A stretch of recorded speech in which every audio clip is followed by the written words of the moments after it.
quick one before we start. If you're sick of living off servo pies and guessing your way through meals on the run, this is going to help.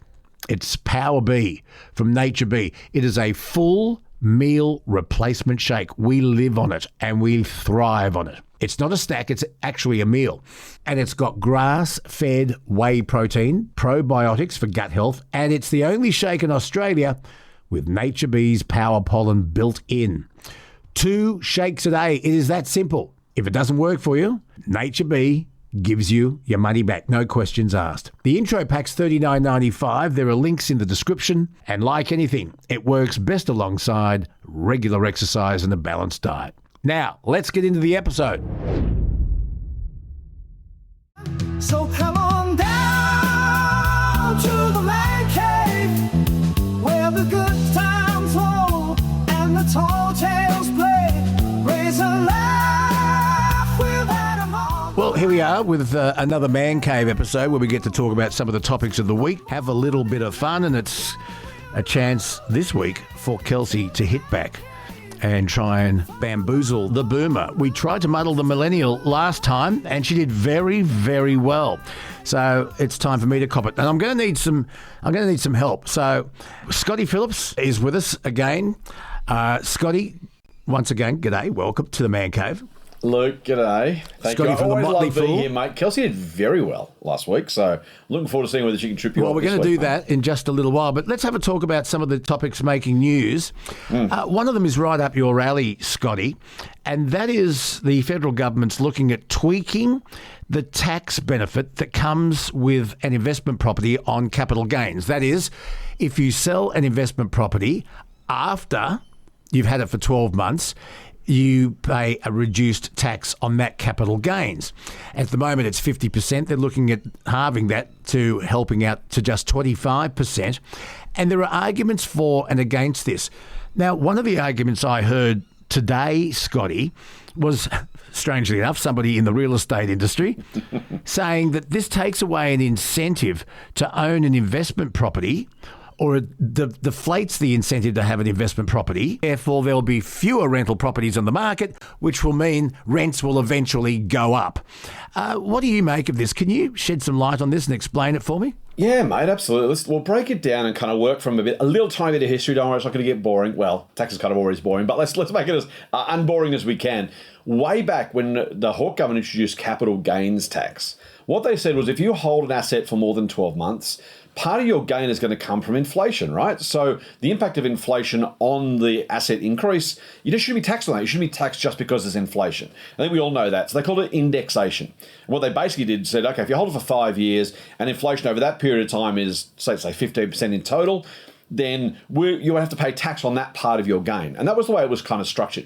And then in 1999, Howard and Costello said, well, that's all too complex and difficult. We can make it easier. Rather than worrying about inflation, let's just give you an arbitrary 50% discount on your tax bill if you hold it for more than 12 months. And so that's what we've had since 2000 to today. That's how capital gains are taxed. And you're right, the proposal now from some, and the government is apparently considering it, is reducing the attractiveness, the generosity of that particular discount. So that's the background to it. Now, what are the pros and cons? The pros are it probably does incentivize some degree of investment property creation, whether that's dwelling construction, that kind of stuff. Why? Because we all love a tax break, right? Negative gearing does a massive amount of lifting, by the way. I might get back to that. I think that's far more impactful than capital gains. But for now, no one wants to touch negative gearing because it feels too politically hard. So we're going to stick with just looking at capital gains tax. So that's the thinking is if you reduce the discount, you reduce the incentive. That's kind of what you've talked to. There's a couple of things at play here, though, Luke. And the first is it doesn't matter whether there's less rental stock on the market if owner-occupiers buy instead. So if we have one less renter or one more buyer, that's not a bad thing, right? So if we have more people owning their own homes, I suspect most of us, maybe all of us, agree that it's a good social outcome if more people own their own homes if they want to. If they want to rent, that's great. If they want to own but can't, having fewer rentals and more owner-occupied homes is probably a good thing. The other thing is whether or not it impacts affordability. So you're right about lessening the attractiveness for landlords. That's almost kind of the point. If you care about housing affordability, you start by saying, well, hang on, we've got a situation now where investors are incentivised to bid against owner-occupiers, and that pushes prices up. So the New South Wales government in particular made a submission to the government, the federal government, said, look, how about we get rid of that or reduce that to make it more affordable for first home buyers in particular, but all owner occupiers to buy a home rather than incentivising investors to outbid those who want to buy their own Is the place. good thing or not? Is it going to help people get into homes? Is it giving an unfair tax break to people who own investment properties when you've got hundreds of thousands of people who can't get into a home? And if it is a incentivization on people buying investment properties purely to be able to have them up for rent, will there be fewer rental houses available, which will put the existing ones up? The only question on supply that matters around rental homes, Luke, is how many get built, not how many are owned. Because if there's less rental properties, but it just simply goes from a renter to an owner-occupier, that's no downside, right? If there's 15 people who want a house and 15 people can have a house, whether it's 10 renting and 5 owning or 5 renting and 10 owning, it's the same thing, right? So the supply, we've got to be careful. They will make that argument, by the way. It's a little bit self-serving. Maybe generously, they don't understand. Less generously, they're trying to kind of cloud the story a little bit. But it's the number of properties in total that matters. If there are fewer rentals built, that's an issue. If there are fewer houses overall that are built, that's an issue. If it's just a case of fewer rentals, but then we don't need as many rentals because the old renters are now owner-occupiers, that's no bad thing. Will it impact prices? Probably a little bit. I've seen some analysis on this from both sides of the political spectrum, and the numbers are kind of like 2 to 5% most of the time. I haven't seen every single piece of research, but the ones I have seen, somewhere between 2 and 5%. Now, that's a help. If you're looking to buy a house, you're like, anything will help, I'll take it, thanks very much. That's true. On the flip side, 5% is neither here nor there. Really, if you're genuinely trying to address housing affordability, this scratches the surface only so incredibly lightly, it's almost irrelevant. So is it worth doing? So really quickly, mate, the other thing is the 50% discount, there was no justification for it at the time. So purely policy-wise, I have no dog in the fight. I don't own investment property. I don't hate investment properties. I don't care. But there was no reason to change from the old indexation method, which was really, really fair, right? You mentioned fairness. You just said don't pay tax on inflation. That's exactly what it was designed to do. In 99, they said, it's too complex, too difficult. I think that was a fig leaf politically, frankly. And again, I don't care what political view your listeners have or viewers have. This is not about what party you support.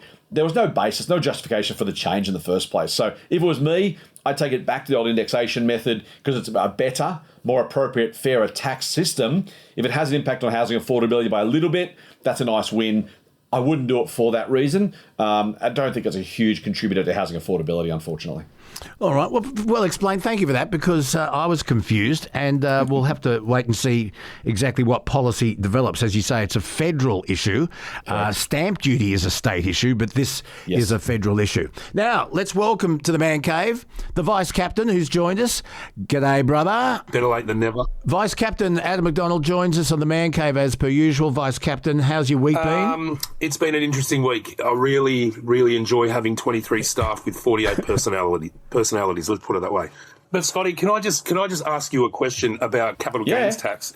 I had a potential vendor come in yesterday. He had a sterling silver cutlery set that would probably hammer for probably 30,000. That's spot weight of silver at the moment. He was talking about he wants to sell it before this capital gains tax thing comes in. Can you just explain what happens there? Yeah, right. So we don't know, Adam, at this point what they will do. When they changed capital gains tax in 99, they grandfathered the existing rules. I would be shocked if they tried to make it retrospective, but we don't know. So this is a proposal right now. It's not even government policy yet. So in the modern politics, you put up the trial balloon, you let people talk about it. If no one really spits the dummy, then maybe you think about making a policy, and maybe if it's policy, maybe you take it to an election. So we don't know what they will do, mate. I would be shocked and frankly appalled if they tried to backdate this. If they tried to say, you held an asset for 25 years or 30 years or 40 years, now we're going to change the rules, and from now on, regardless of when you bought it, what the rules were then, we're changing it. I suspect they would do, I hope they would do what they should do, which is say assets acquired from whatever date, 1st of January next year or something, they attract a different tax regime. As I said, it's what they did in 99. It's what they should do this time around. Whether they will, I don't know. But yeah, I'd be shocked, frankly, politically, let alone economically, if they tried that one. I think they'll probably lock in. If you own it already, I suspect it's probably under the rules. By the way, if you bought something before 1985, I don't know how long your blokes had that, it's actually CGT free. if you acquired the asset before capital gains tax started. So the purchase date matters, and I suspect if they changed it, it would matter for that too. Also, by the way, mate, we don't know whether it's going to apply only to housing or to all capital. I would personally make it all capital gains because I don't think we should discriminate between them. There's no justification for it. But because it's politics, the pollies may say it's only residential property, for example, or only property. We just don't know. They'll do it if there's votes in it. Correct. They'll do it if there's votes in it. I'll tell you that. Just while on the tail end of Adam there, can you explain something, and you both might have to help me here. Why is it that if you buy something valuable, and let's talk about artwork, if you buy a piece of art for an investment, why can't you hang it in your house? Can you not? The asset has to. For you got to put it in storage, Kelsey. If you go to an auction, you go to Adam and you buy a Pro Heart. I just pulled that out of my ass. And you buy it because you believe it will go up in value. You can't hang it in your house. It's got to be stored away. I'm not sure if that's the case for everybody, Luke. It's definitely the case for superannuation. And the argument for superannuation is that there is what they call a sole purpose test. And so the sole purpose of the investment must be for retirement and capital growth or income for retirement. If you say I'm buying, my super fund's buying a Pro Heart and I put it in my house, then arguably the tax office will say you're buying it for your own purposes and you're pretending it's superannuation. And because super has very specific concessional tax rules, and again, I'm not going to get into concessional stuff, because the rules are different, it muddies the waters. If I said, I'm buying a house for my super, I want you to tax me less on it, but I'm going to live in it, the ATO says, no, you're buying that to live in, you're not buying that for your super, so therefore there are different rules. So if you want the concessional tax, it has to be effectively kind of Chinese walled away. It doesn't have to be in storage. You can lease it out. You can rent it to somebody else, but you can't have it in your home. Somebody else can have it in their house. Right? But it's got, that's why. So, and because it's concessionally taxed, you're claiming a tax benefit for something that's supposed to be for retirement, but you're enjoying it now. The ATO says, no, you can't do that. And I've got to say, I'm not going to defend the tax man a lot, but in this case, kind of makes sense, where otherwise everything would be for super. My car, I bought for super. My house, I bought for super. And I just pay less tax on all of it. It becomes a tax dodge, not really saving for retirement. So you kind of have to have some sort of wall between the two and say, this is for me, this is for super. If it's for super, you can't muddy those waters. It feels a bit silly at one level, and it is, until you realise people are going to say, hang on, I can halve my tax bill by buying all this stuff and living in it, driving it, putting it on the wall, pretending it's about super. It's really about me. That's why they have the Just one more question, Scotty. With this capital gains tax, and they're going to say, if you've bought it prior to this, how do they prove when you bought it? Yep. Like, I've been at swap meets where I've seen a guy pay $25,000 for an enamel sign. How are you going to prove it? Yeah, who has the receipt? You don't get receipts at swap meets. It's a cash economy. So where and how do they prove when you've got it? Yeah. So the hard part here, Adam, is the burden's on the taxpayer, not the tax office, right? So if you want to claim a concession, you've got to prove when you bought it. So I don't know how I frankly don't know. Tax is not my specialty in terms of personal tax. I know the tax rules, but I don't deal with individuals on tax planning and stuff. But if you hear the ATO say, I don't want to pay tax on this, they're like, well, you're going to have to show me why you don't have to pay tax. Where is the proof that you bought it on this date before this period? So you're right, and I don't know how they do it in practice, but the obligation is on the taxpayer to justify any deductions, including concessional treatment of capital gains. Otherwise, the tax office will say, well, it's on you. If you can't prove you did it, then you have to pay tax according to what I levy on you, because I know you bought it, I know you sold it, here's the proceeds of it. Frankly, mate, if it's cash, I don't know how many of them actually declare that. So that might be the other question. Maybe it never comes up because no one declares it. But yeah, in that circumstance, it would be the burden is on the taxpayer if they want a deduction to prove the deduction is justified. And generally, you need receipts or some other proof of purchase. I honestly don't know how the ATO would treat it, but I suspect they would probably take a dim view if you didn't have receipts and you tried to claim Being a an deduction. adult actually sucks. So, Vice Captain, what have you been up to? What have you sold? What have you bought? What have I sold? What have I bought? Well, I've been chasing this guy with his $30,000 cutlery set. It's a beautiful thing. What is up with this? Is it just silver? Is that why it's so expensive? It's solid silver, and it comes down to the spot weight. But there's also the history behind it. It's from like 1890 or something like that. It's in a beautiful canteen. It's complete. I think it's a setting for 12 people. This week, I've just been knocking on doors and just trying to get my hustle on getting stuff in the doors here at Eva. See, this is my happy place when I'm out on the road and just talking to people. I get a bit bogged down, stuck in the warehouse, in the showroom, dealing with customers and complaints. Well, so you I've do made got a bit of the tism, don't you? Yeah, so I've made a concerted effort just to get the hell out of here and get back on the road. Oh, you know where I am going? I'm going up to Sydney tomorrow to see one of the biggest retired Lego collections that I've ever heard Still of. with the Lego. Yeah, so Lego's a big thing. I've got a Lego sale going up online on Friday, but a lady in Seven Hills contacted me and she's got multiple boxes of discontinued Lego, like from the 90s. Which, Wow. if you're a Lego fan, this is like the holy grail, brand new in the box. I literally could care less about Lego. I just don't understand. Like, you've got all the things in your house, like, and they're not even like it's a storage problem, you know? Like, you just going to build them and glue them together. When you have children, Kelsey, and you tread on a piece of Lego at 2 a.m. on your way to the toilet, then you'll care about Lego. There is dislike and there is hate, and hate is 2 a.m. with a bit of Lego in the foot. Lego will be banned from my household. Speaking of road trips, Kelsey, myself, and the minister went for a road trip from Sydney to Dubbo and back in a Hyundai Kona full electric car. Beautiful car, handles brilliantly. Kelsey's a very good driver, but I would never go that distance in a full EV again. I would do it in a hybrid, but not an EV. It was a very interesting thing to see. And we're going to have a deep dive into this with James Ward next time we talk to him. But just getting the different plugs for the different makes and the different speeds and the different prices on where it is you plug in, Kelsey, it was an interesting thing to observe. Yeah, well, it's the same with like petrol heads that will, you know, go to different service stations for a different price of petrol. It's essentially the same thing. It just requires a little bit more planning than, you know, driving a petrol car. But electric vehicles they're purpose built for like a runaround car for the city, or like, you know, even just like driving around town, right? I wouldn't get one if I was taking long trips all the time, because they're not built for those things. They're not optimized for that type of setting, but they are optimized for stop-start type of driving, you know, around town, around cities, you know, back and forth from here to the beaches. And I love it. Mum and I want one because it can also act as Your mum like has a hybrid. She's not getting one. Your mum has a hybrid. She's happy with the hybrid. She's sticking with that until it dies. Yeah, well, I don't know about that, Luke. If you can go buy cars without her knowledge, maybe she can too. I never bought a car without her knowledge. How long do Not with these her electric approval. cars take to charge? Like, if you're halfway to Dubbo. Depends. Good question. Good It depends question. what charger you're at. So if you're at a supercharger, one that can charge, I think some of them can go up to like 200 to 400 kilowatt hours. I don't know the terminology. Those can charge within 10 to 20 minutes, depending on how much. Who's got time for that shit?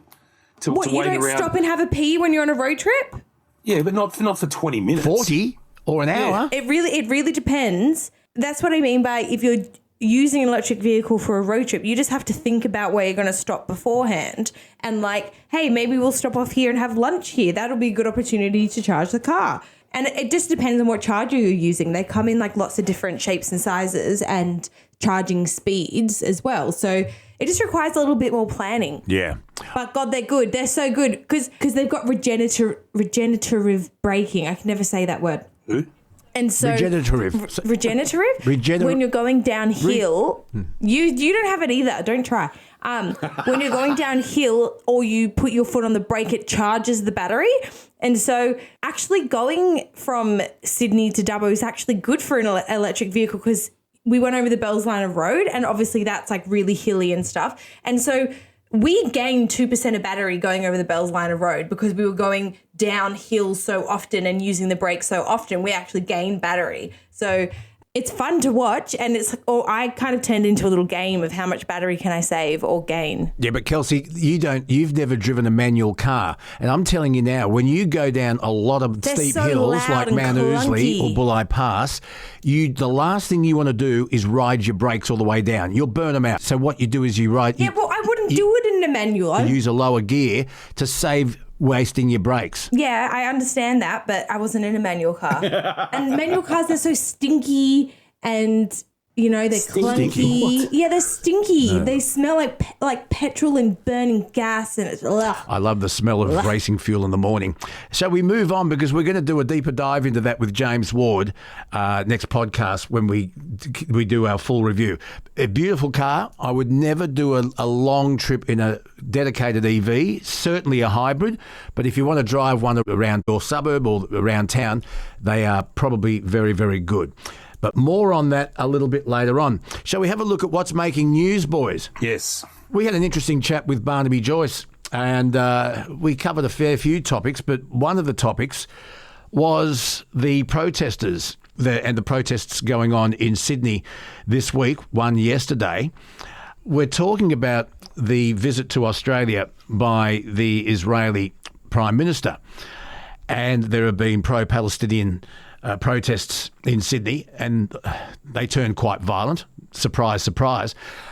There was footage of one bloke being really bashed up by a New South Wales policeman. The guy seems to have his hands in the air. I don't know whether you saw that. I don't know the context of the video. I don't know what happened before it or what happened after it, but it does seem a little bit excessive. Did you guys see that? No, yeah, I didn't catch it. Yeah, you've got to take all those videos with a grain of salt. Sometimes I feel like the news just puts shit like that up for a bit of sensationalism, cut it up to see the viewers see how they want you to see it. Do you know what I mean? Like, unless you're there, you got to get the backstory. I watched a lot of footage from people that were there, and after seeing like a lot more footage and longer footage, without a doubt the police were using excessive force. Absolutely. If you're going to restrain someone, once they're restrained, once you have their hands in handcuffs, you should stop hitting them. Anything after that point is just absolutely ridiculous. Well, adding to this story, and we talked about it with Barnaby Joyce, is that at one of the protests, the former Australian of the Year, Grace Tame, was leading protesters in a chant to globalise the Intifada. I mean, she did this at Town Hall. Barnaby Joyce said he's completely over Grace Tame, but today, One Nation leader Pauline Hanson is calling for Grace Tame to be completely stripped of her Australian of the Year honour because of this chant. Now, the chant is not illegal yet, but they look like bringing that particular chant, with others, but that one in particular, into the hate speech category. Should Grace Tame be stripped of her Australian of the Year honours? Who wants to go first? I'll jump in. Thanks, Vice Captain. No, but largely because I'm really surprised. Am I surprised? I don't know. I want to be really careful that we don't criminalise too much speech, honestly. There's the old hackneyed line of, I disagree with what you say, but I'll defend your right to say it. And I kind of find myself in that camp. I think when we start telling people what they can and can't say, what they are and aren't allowed to say, it's fine when we disagree with them. And then as soon as someone does it to us, we throw our hands in the air and claim censorship and other stuff. And I don't know that that's a useful angle to take.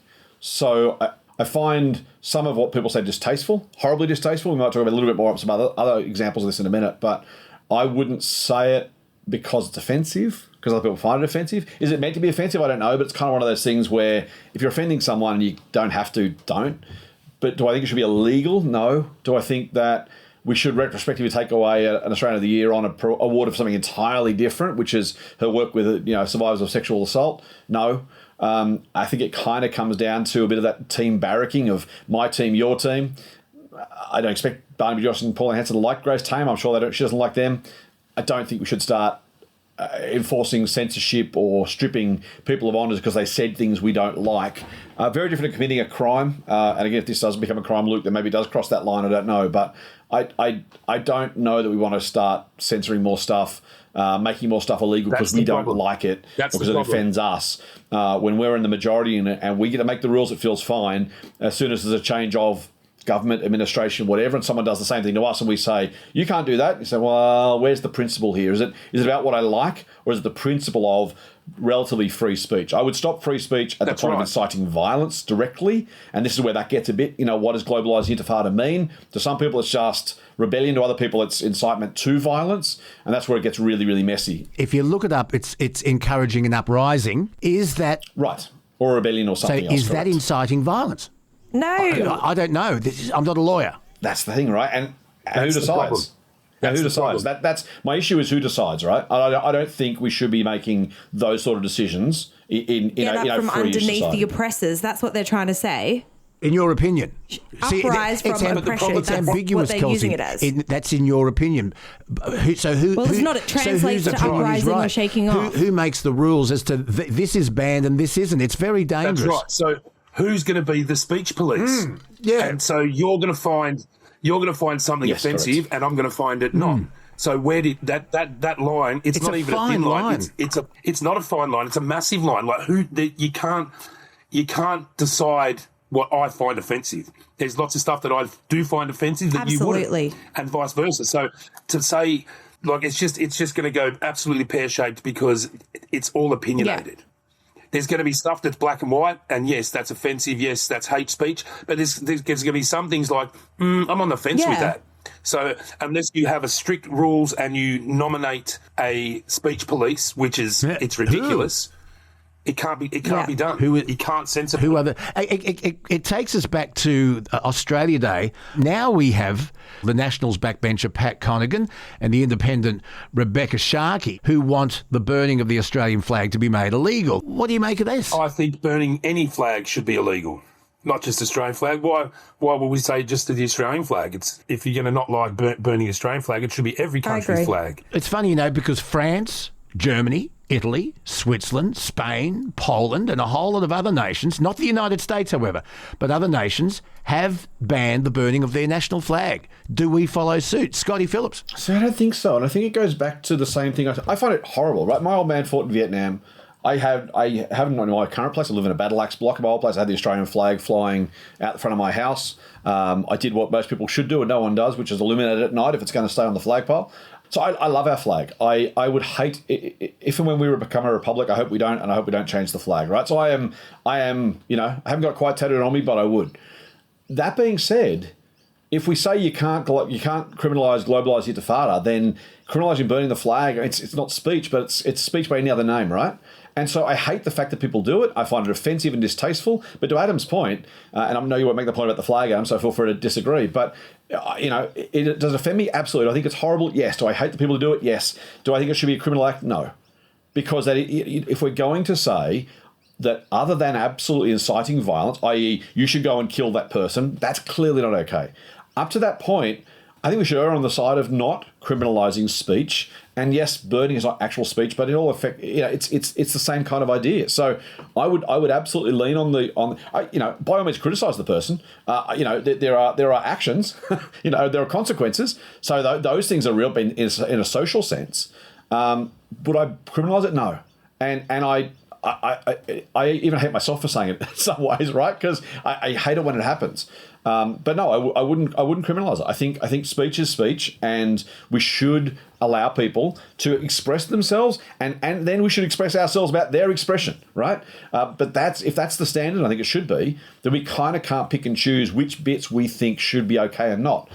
So I hate they do it, but I think they should be allowed to do it. And that's kind of a weird cognitive dissonance to maintain, but that's where I find myself. Okay, we'll move on. Look, the problem continues around Australia with e-bikes. And interesting, folks, illegal e-bikes are going to be confiscated and destroyed in New South Wales. The state government has introduced legislation that any device that does not cut power assistance at 25 kilometres an hour will be removed from the street and crushed. And the police are going to use dyno units. It's a type of speed detection device to measure the output of an e-bike. And if it fails to meet legal requirements, the officers can crush it. There are calls to have anybody who's using an e-bike, even illegally, to have their bikes taken away and crushed. Is this going too far? Will it stop the problem? Who wants to go first? I think the e-bike phenomenon is getting out of control. I was up when I was in Sydney. When I go up there, I hang out in the inner west, and those things are everywhere. Like those line bikes, and every single street corner there's 4 or 5. Like it's like litter. And these kids that buy these souped up ones, like I reckon you should be licensed to have one of these e-bikes, and they should have license plates.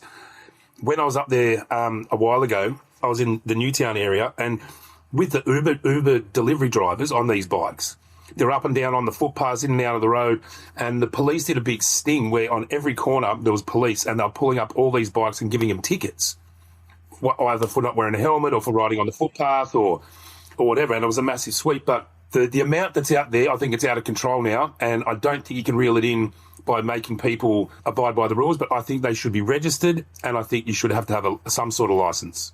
I saw a cop the other day standing outside of a train station with a speedometer, getting people on bikes riding through like the train station because it's a 20-kilometer limit there, and I just thought it was so funny because you just see these people like catch the eye of a police officer and then just like hammer the brakes on. It was so good. It was so good. We've all done the cars before too.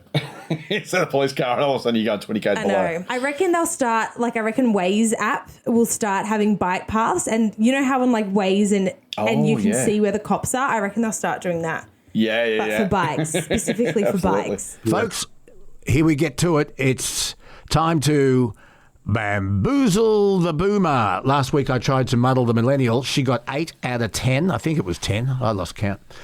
But I didn't Well, I ask. get more than 10, but we're going with it. But I didn't ask the right questions. I'm going to do it again down the track. But so it's my turn.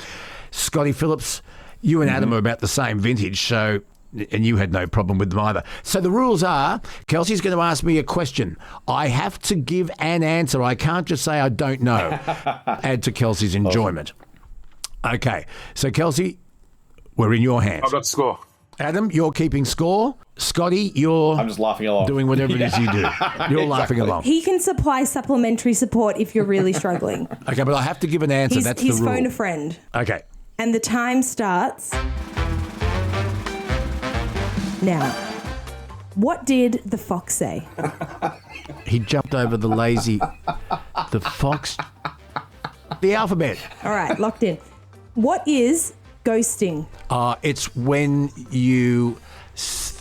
you pretend to be interested in somebody, maybe online, and then you just ignore them and stop talking to them. Got one. Who is McLovin? Oh, he was the third person to climb Everest. If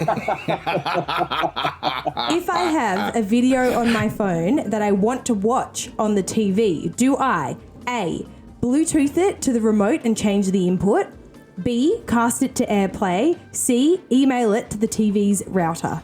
Cast it. What did Kendall Jenner teach our generation about cucumbers? That if you have a sex change and strap one on, you're still good to go. What type of drink am I ordering if I'm at chat time? I can't even give you an answer. No one, pass. Scotty, phone your friend. Bubble tea. Yes. Oh, really? Okay. Oh, yeah. Oh, yeah. I've seen that at Chinatown. I've seen it at World Square.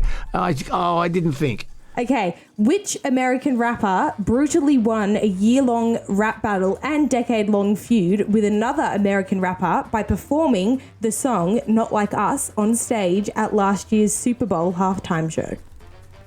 I should know this, and I hate rap music, so I've switched off. I've got it. Adam? Kendrick Lamar. Yeah. Hey, well done. Okay. A minor. I had no idea. Look, I was happy to throw Thank that you. on. I feel better.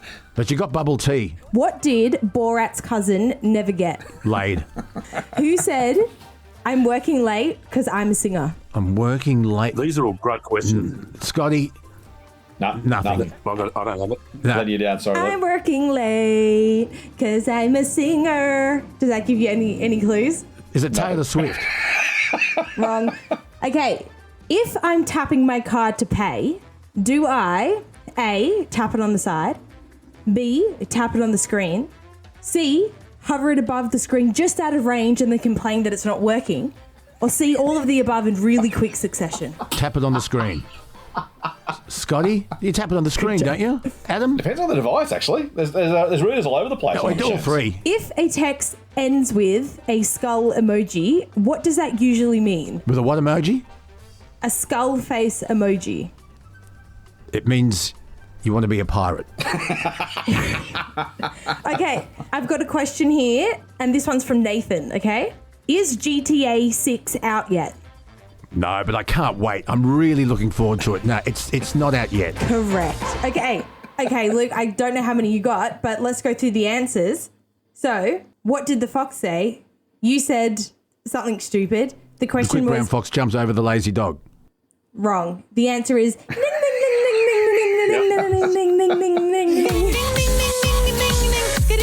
I'm so sorry I didn't get that. Okay. You got what is ghosting. Good work there. Who is McLovin? Well, he's no one. He's fake. Changed your name to McLovin? Breakout character on the 2007 movie Superbad. So you didn't get that one. You got 4 right. Yes, you do cast it to airplay. I thought you would stumble on that one. I did take some tech questions out of this because I thought they were going to be too hard. What did Kendall Jenner teach our generation about cucumbers? You definitely got that one wrong. What she taught us was how not to cut a cucumber. Oh, Christ. This is Have you never seen that? Have you never seen the Kendall Jenner cucumber video? no idea what you're talking about. Neither. Bubble tea, you got that one right, thanks to Scotty. Thanks. You got Yeah, phone a friend. Yeah, you got Kendrick Lamar right, thanks to Well, Adam. What did Borat's cousin never get? Sex with his wife. He I got that. Who you said I'm working late because I'm a singer? That was Sabrina Carpenter. I wouldn't recognise her in the lineup, Kels. Oh, what do you The mean? name is vaguely familiar. The name is vaguely familiar. I couldn't tell you anything else about her. You got the card tapping kind of right, so we'll give you that one. And if a text ends with the skull face emoji, that means you're dying of laughter. There you go. There you go. Now, I mean, I do have a bonus question here, Luke. What number jersey does Taylor Swift's fiance wear? And Pigsy, footballer. if you get his full name right. Scotty, Adam. I was going to go 47. I'm going to have a guess 23. Wrong. No, that was Michael Jordan. Shane Warne. Shane Warne. Yeah, other people wear No one 23. does. Luke. No, he wore 87. And what's his name, Luke? Travis. Is it Mr. Kelsey? How's it pronounced? Kelsey? Travis Kelce. Yeah, Travis Swift. He's changed his name because he knows. Mr. because he- Swift, correct, Because he exactly. knows where the urn is. I think you did pretty well on that, Luke. Yeah, look. I've got him down for 6. Hey, that's not bad. No, I only got one of my own. I failed miserably, but I'm going to have one more crack at muddling the millennial next week because I've found some better questions. And these are actually questions that I had, and I sent them to you guys, but I didn't use them. So I've got to. We'll continue. Vice Captain, what do you got coming up? Lego. It'll be going online on Friday, so it's a good little sale, some good discontinued boxes. Have a look at ehva.com.au. I'll put the link to that in the description of this episode. Yep. And Scotty Phillips from The Motley Fool. Thank you for having me, mate. Always an absolute ball, mate. I always love being with you, so thank you for having me. And well done. Thank you, guys. It's a life without a on the line. Let it amble till the morning light. So remember, if you want something easy that actually fits into a busy day, check out Power Bee from Nature Bee. Full meal replacement. Chocolate flavour, 2 shakes a day. The intro pack's only $39.95 and it comes with a 100% money-back guarantee, no questions asked. If you don't like it, the links are in the description. And like anything, it works best alongside regular exercise and a balanced diet.